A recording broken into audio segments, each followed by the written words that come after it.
आज किसी जानिबा आमे लेखक लेखा एवं जहाँ विषय लिखिं ता संबंध में। फिरदौसी फिरदौसी लिखिं आमर शाहनामा जोटा कि सुल्तान मामूद को संबंध में।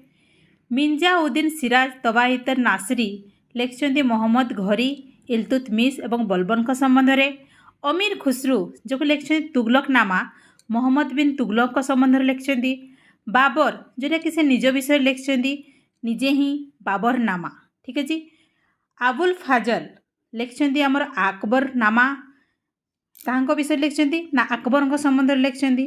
अमीर खुसरू खजाइन उल्फुतु लिखिं अलाउद्दीन खिलजी को संपर्क में। अफीफ जो लिखिं तारिक ई फिरोज शाही जोटा कि फिरोज शाह संबंध में लिखिं। गुलबेदन बेग हुमायूं नामा लिखिं हुमायूं को विषय रे। इनायत खां जो कि शाहजहां नामा लिखिं शाहजहां को विषय रे। एवं लास्टली आलबेरुणी लिखिं तहकीकी हिंद भारत संबंध में। भल लगिला लाइक शेयर करंतु।